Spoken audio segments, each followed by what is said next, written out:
Hi మామ. So ఇవాళ మా మమ్మీ వచ్చేసి తెలంగాణ స్పెషల్ ఇది ఏమంటారు అంటే పాటాల కూర అంటారు తెలంగాణలో. ఎక్కువ నిజామాబాద్ సైడ్ ఉంటుంది తెలుసు మామ, తెలంగాణలో కూడా.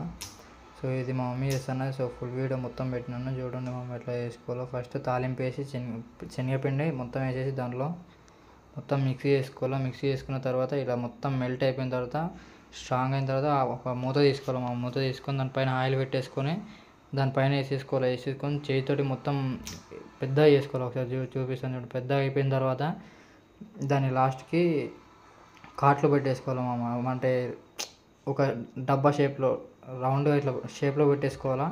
సో అది చేసేసరికి చూడండి మామ, నా చేత ఎంత ఎర్రగా అయిపోయింది. సో మళ్ళీ కర్రీ కోసం ఆనియన్స్ మొత్తం కోసానని చూడండి. మొత్తం అయిపోయింది, మసాలాలు ప్రిపేర్ చేసేసినాను, మొత్తం అయిపోయింది, నేను పక్కకు పెట్టేసిన.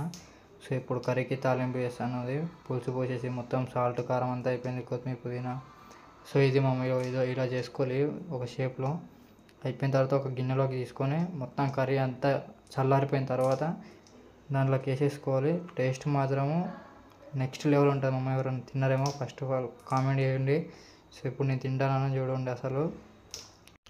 సో ఇంకెవరైతే లైక్ చేయలేదో ప్లీజ్ మామ లైక్ చేయండి. ఇంకెవరైతే సబ్స్క్రైబ్ చేసుకోలేదో ప్లీజ్ మామ సబ్స్క్రైబ్ చేసుకోండి.